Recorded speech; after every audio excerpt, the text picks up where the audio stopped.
to The Spill, Season 2, Episode 3. On today's episode, I'll be talking to two women who have had multiple pregnancies. So stay tuned for this episode of The Spill. And thank you to our sponsor, Nature's Discount Nutrition Center, your health and wellness store.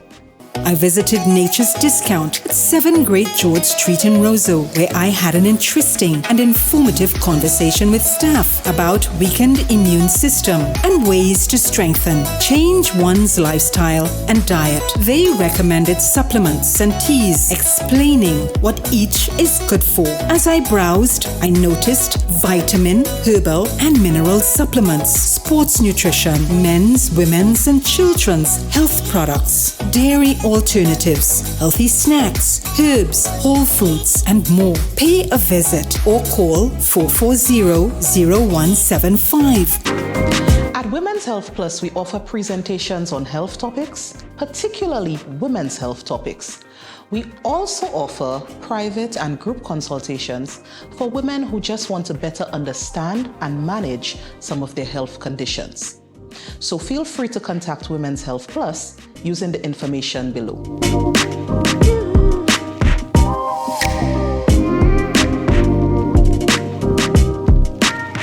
Ladies, thank you so much for joining me today on The Spill. It is my pleasure to have you with me today. Thanks for inviting me. Yes, thanks for having us. So today on The Spill, we're going to be talking about this major event in the life of a woman, well, in the life of many women, pregnancy.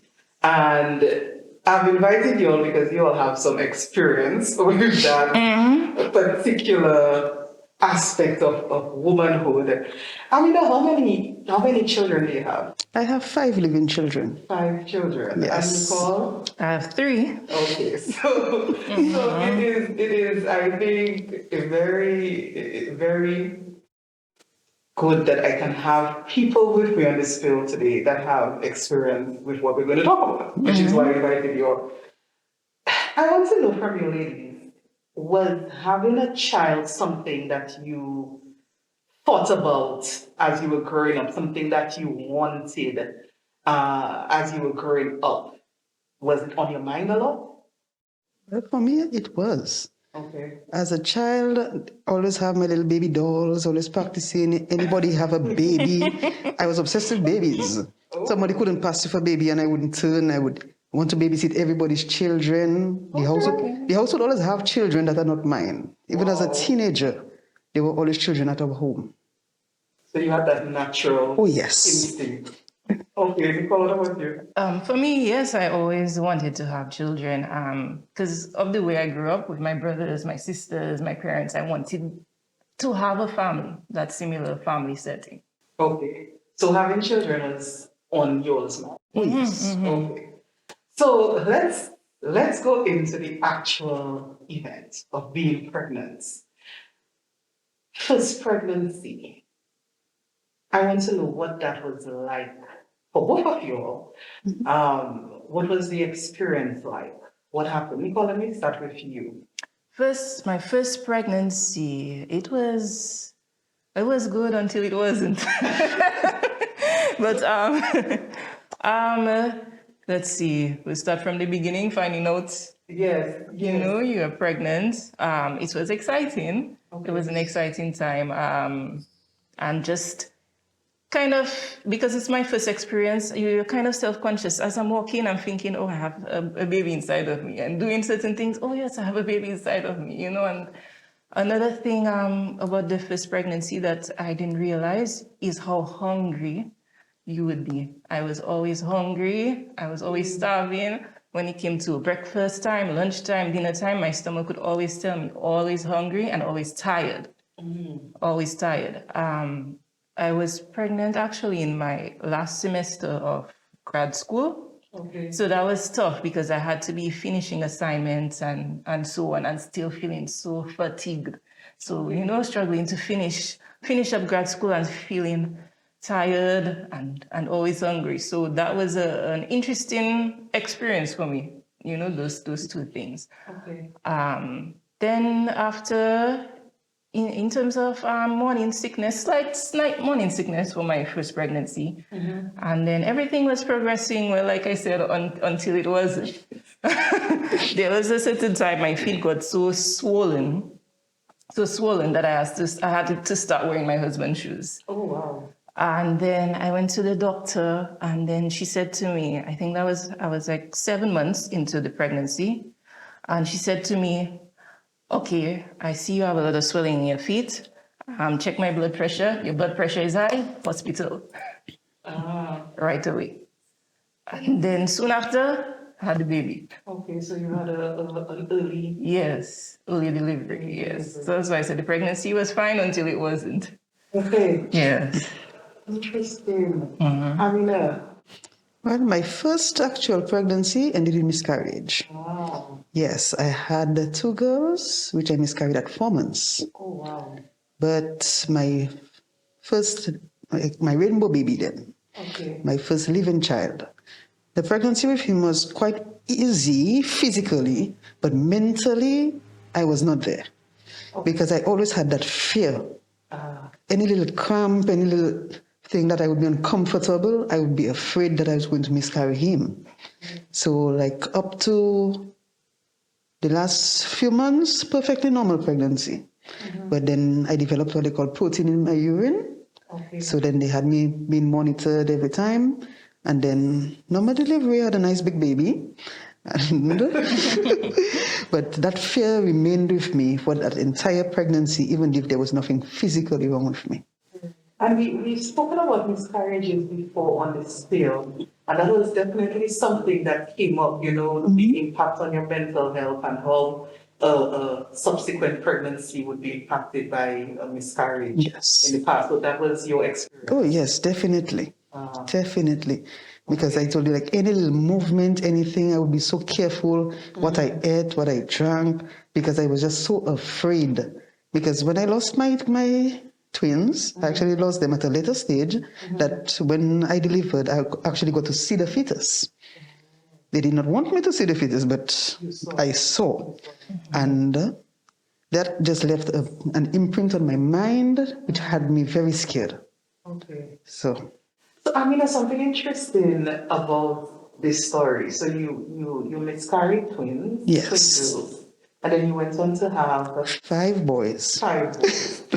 So the twins were girls, but Yes. subsequently Everybody's male.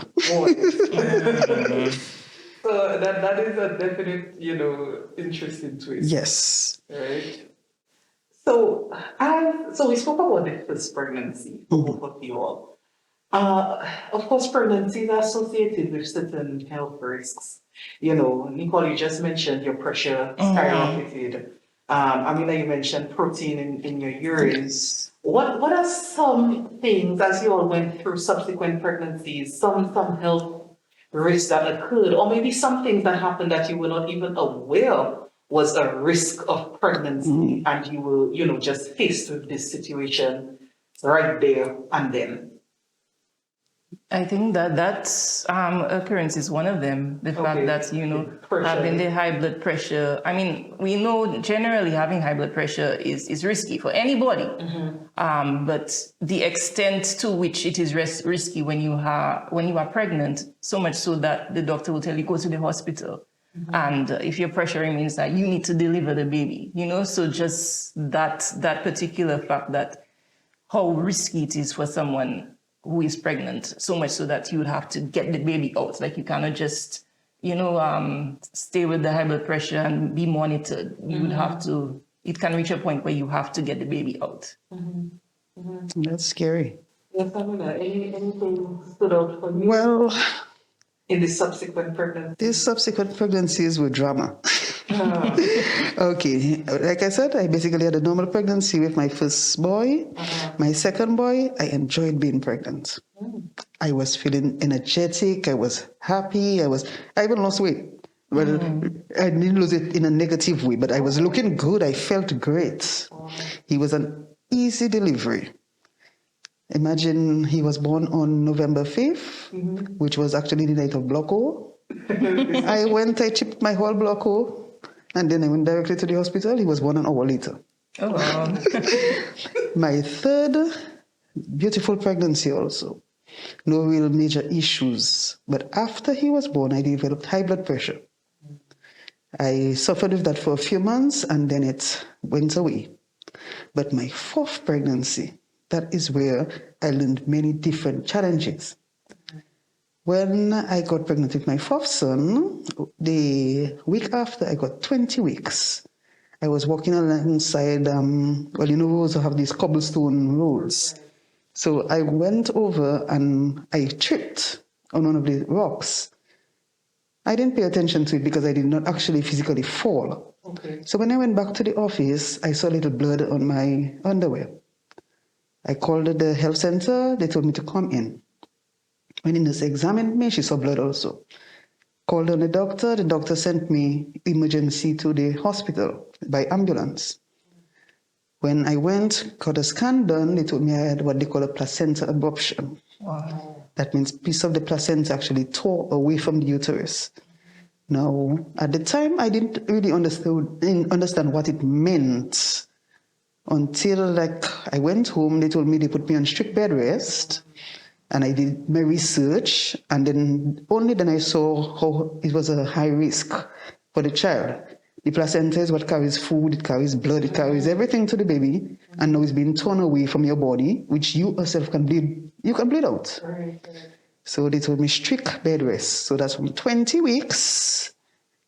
When I couldn't take it on the bed anymore, I put a mattress on the floor in the living room. I was camping there.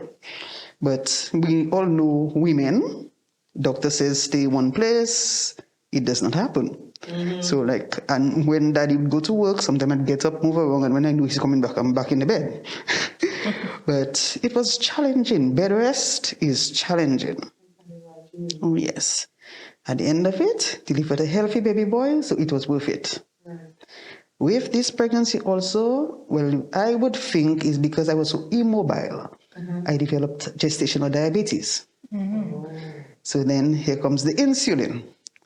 Have to be watching your diet, decrease starch, and then the insulin before breakfast, before dinner. So that's 2 pricks a day, which I was not too pleased about. But like I say, the baby is worth it.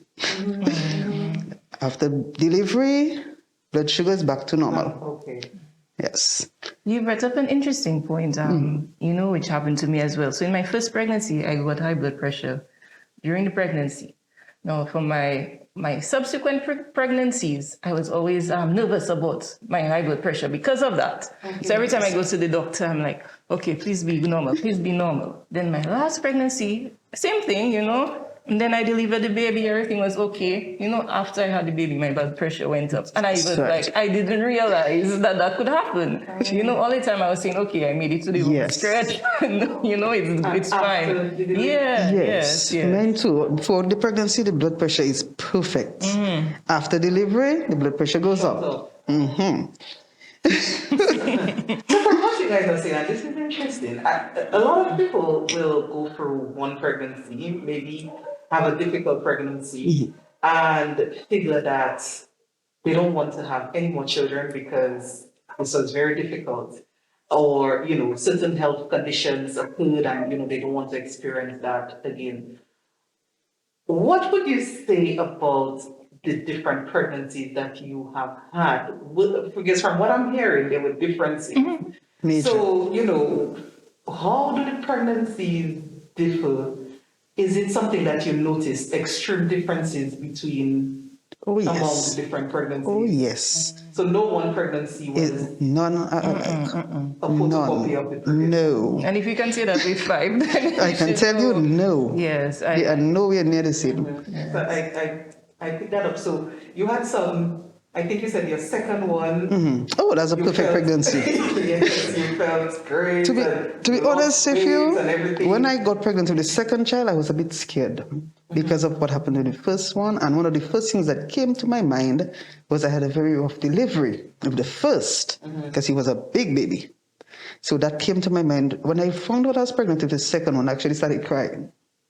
So like people are asking me, what happened? You don't want the baby? It's not the baby. I was thinking of labor and delivery. Wow. But let's talk about that. When the labor and delivery processes for the different babies, how were they different? Oh. Nicola, let me hear from you. The pregnancies you're admitting are different. What about the process of labor and delivery? I kept hearing people telling me, oh, it's just like going to the bathroom. I was naive. I can say that. It's nothing like going to the bathroom. When these contractions come one after the other, now I'm thinking like, okay, it's going to be hours of labor because I hear people saying first child, hours of labor. I do not have long labors. Okay. So like my contractions are one after the other. I don't get that break. I don't get that relief to be able to walk around. There's none of this. Like with my last son, my fifth son, he was born with 1 hour of labor. My fourth son, just about a little more than an hour. So Quick. But quick is dule. Yes. Did anybody have to have a cesarean section? My fourth and fifth, actually, they planned the cesarean sections. Yes.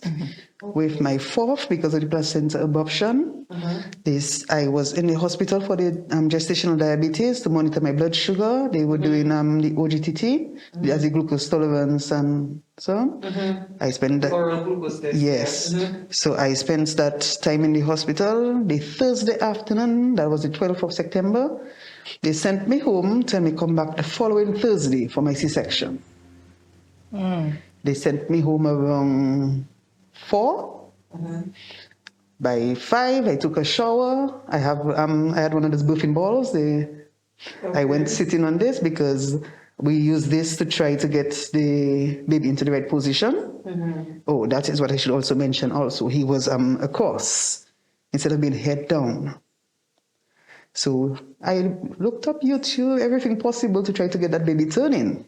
So I used to be bouncing on that ball to try to get that baby into the right position. And that night, after I came from the hospital, got my bags in, took a bath, sat down on my ball, my water broke. Got to the hospital, and before the nurses could say anything, here's the baby. It's a good thing I was not living too far from the hospital. Then, with my fifth, he was what they call sunny side up. The baby naturally is supposed to face the back of your body. That's the best position for delivery. He decided he wanted to mind everybody's business. He's watching forward. So I had if you could look at my belly, it was almost like a disc. There was like a drop in the bottom of my belly. So and it was like his legs were this way. So they told me, prepare for cesarean. That's not going to be a natural delivery because he was already big, over 9 pounds, and facing the wrong direction. So I already put it in my mind, okay, it's a cesarean. Yet again, blood sugar had me in the hospital, and then when my midwife checked me on the Friday, she said, because of his position and his size, she doesn't want to risk sending me home. So I went to the hospital, and here he is. So when I went into labor, the nurse told me, you look a bit comfortable. You must not be in real labor yet. I said, nurse, I know myself. I'm in labor. So by the time she checked me, she told me, oh, yes, you're dilated 6 centimeters. By the time I went from the ward to delivery, I was 9. The nurse said, hold on a while. She's going to call the doctor. By the time she could say, hold on, he's here. Because like I said, I don't get like these breaks in contractions. My contractions are always one after the other. All I remember is begging the nurse for some water, give me a little piece of ice, because she was so certain that they were going to do this cesarean. But he came. Ladies, the physical changes which occur with pregnancy, something, women speak about quite a bit. Yes. Let me know for you all what stood out about how your body changed during your pregnancies. Nicole, you want to start? Okay, so during the pregnancy, as we said, all pregnancies are different. Right. So from 3 of mine, they were all different for sure. I have 2 girls and a boy, and I think the most similarities with the 2 girls. the two girls, in terms of body changing. So, of course, you know what pregnant women look like, their stomach growth and so on. And, you know, when it starts to get the first pregnancy, especially, you start getting the bulge and you get excited. It's like, you know, oh, my pregnancy body. You start taking the pictures, putting your hand on their stomach and taking the pictures and so on. But then after you have the baby, the weight just stays there, like, you know, and you're thinking, okay, I had the baby. When is the stomach going to go down? How long am I going to look like I'm still 3 months pregnant? You know, it stays there, especially for my girls. For the boy, must be a second pregnancy thing, because the second pregnancy, it was really nice as well. My hair was looking, you know, on point. My skin was glowing. I was just it was a happy pregnancy. Everything was on point. And after I had him, when I started breastfeeding, my weight just went down. My stomach went flat. It was, you know, totally different. That was my second pregnancy. And then when I had my girl now, I had the girl, and then same thing happened. The weight just stayed. Okay. And the thing is, in my mind, I'm remembering my last pregnancy with my son. And I'm saying, okay, after I have her, I'm just going to start breastfeeding. And, you know, everything will just come back to normal. Nope. No. And then for this pregnancy, something different happened. Whereas the others, the weight just stayed. But for the last one, I have like this bump. You know, it's almost like a pregnancy bump. But it's not just fat. It's like you touch it and you feel like it's hard. And I did some research on it, and it's actually like separation of your abdomen muscles. And it's something that is common among a lot of women, especially if you carry a large baby. Okay. Yeah, so that's something I noticed. And I was like, why aren't more people talking about it, you know, so that people can be more aware? Because I'm sure sometimes in the public, we see certain women and they have this bump. And maybe some of us judge them and say, but so long she had a baby, why is she still looking pregnant? You know, and not thinking, you know, of what they had to go through to have this bump, you know? You carried a whole person, you know, and that person, you shouldn't be judged for that, for the changes in your body. That is a very strong point. But sometimes we might, you know, be trying to look at the woman's body and wonder if she's pregnant again, or if she's, you know, still looking pregnant, and we don't know what she's going through in that regard. So the physical changes, I know, can definitely maybe have some sort of bearing on your mind, your mindset too, you know, how you're coping with the whole process. Amina, what about you? But, you know, people can be very cruel, you know. Because sometimes you have a baby and they're asking you, what happened? They forgot the other twin inside, man. Seriously? Yes, that is a comment I've gotten already. Or you will hear, how many, you're pregnant again? People don't stop and think before they say certain things. Yes, it is challenging, the body, the physical aspects. You get stretch marks, the skin does not bounce back how you want it to. With the breastfeeding, your breast size change. After that, you might get some sagging, which you might not like. But during the pregnancy and the breastfeeding, the breasts are full. You get to put the push-up bras. It's really cute. But then after the breastfeeding and everything, they kind of look deflated after a while. Some people are so negative, and so, well, I decided to breastfeed my children. I have tried. It was difficult to breastfeed, but I chose to breastfeed. For the last two, I introduced formula earlier because of difficulty with inverted nipples, etc., bleeding nipples. And to be honest, some people just say breastfeeding is natural, you have to breastfeed. But breastfeeding can be painful. And that is what some people don't tell you. They don't tell you about things like mastitis, when you get the glands in the breast, sometimes you get a fever. My last baby actually got a breast infection. When I was breastfeeding him, like a piece of my nipple actually stayed in his mouth with blood and everything. But people don't give you the details so that you as an upcoming person can be prepared. That's why when people ask me questions about children, and so I don't sugarcoat it. I tell it to them how it is because I wish somebody had told it to me that way. And Yeah, I mean, there's a lot of, it's the most wonderful time and motherhood. There's a lot of glorifying of it too. And you're correct. Sometimes people are not willing to give you the real experience, with all the different angles. Of course, there are wonderful aspects, Of course. and being a mother is a wonderful thing. But then, like what you're speaking about, the difficulties with breastfeeding, or the difficulties, as you mentioned, you call it your physical changes that you experience. So I'm happy that you all are, being so real with me right now, and giving that side of this story. Psychologically, there must be things that happen with pregnancy and thereafter. I mean, a lot of women talk about or experience what we call baby blues after pregnancy. There's Definitely. very real postpartum depression too that occurs. Did either of you all experience any kind of psychological change during pregnancy, after pregnancy? What was it like for you mentally during that process? well, to be honest, unfortunately, yes. I went for postpartum depression with my last 3. Okay. It was to the point where you almost don't want to hold your own baby. Now you're looking at this baby, you carry that child for 9 months, you want that child so much and you don't want to hold that child. Sometimes the baby is crying, you don't want to lift your child, you don't want to bathe your child. So that is an area where you need help. People don't speak about it, and people need to find somebody to speak to. Like with me, I can say I was blessed. There are people that I can call up. It doesn't matter what time of the night, and tell them, hey, I feel a bit stressed. Now, when you're going for something like this, and then the public, and oh my, the public can really mess with your mind. Like I said earlier, I have 5 boys. People would meet me, oh, something wrong with you. Boys alone you can make.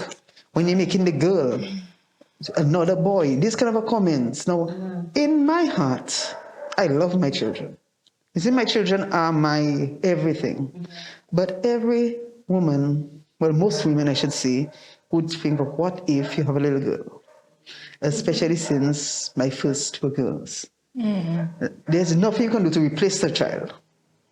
But then it's always a little what if behind their mind. So, and the comments people would make would just make it worse. Yes, I love my child to death, but at the same time, well, what if he was a girl? Unfortunately, I can say that some people got the harsh part of me at that time. There were some people I didn't hold back to give them the answer. Okay. Because some people are out of place, to be honest with you. If a woman has 2 children, 5 children, 1 child, that is the woman. That is her business. That is her body. That is her finances. It's not your place, especially if the person is not your friend. People will just randomly walk up to you. You're pregnant again, another one, and some of them really just are out of place and need to be put in their place at the time. I told you, with my 5th pregnancy, I was a bit blunt with a few people I can see. But the emotional part of it, you need to have a good system. Every pregnancy, doesn't matter, even if you're happy, doesn't matter how you feel, there's need to be somebody you can speak to. Somebody to come and hold that baby for you for 5 minutes so that you get a nap. Because even the emotional, the physical part of it is draining. When you're up with a baby night after night, sometimes your body crashes. You need somebody to just hold that baby, let you take a shower.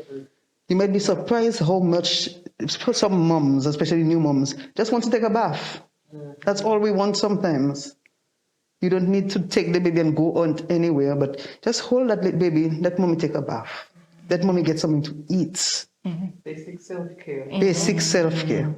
Yeah, the psychological part is very important to discuss as well. I can't say that I was depressed, to that point. But once you have another person that is totally dependent on you, of course, that plays on your mind psychologically. I remember my first baby. I remember waking up in the night and she's crying. And I'm looking and I'm like, I have a whole other human that is totally dependent on me. I cannot ignore her and decide I'm going back to sleep. Exactly. I must get up at her beck and call. And I think that is the hardest part of being a mother, especially when you have a baby. You are at the beck and call. Basically, I like to say they're my boss. Yes, when they wake up, yes, boss. Yes, boss. I call my free children my management. Yes, boss. You know, so I think that is this psychological aspect to know that you're basically under control. Everything that you do, you have to think of, okay, this child, what is that child doing? What is that child doing? The children have to bathe now. They have to feed now. They have to, it's your life is not your own again. And it's so much responsibility. Yes. That's what you're saying. Yes, it's a lot of responsibility. That's a life. Everything you do is around their schedule.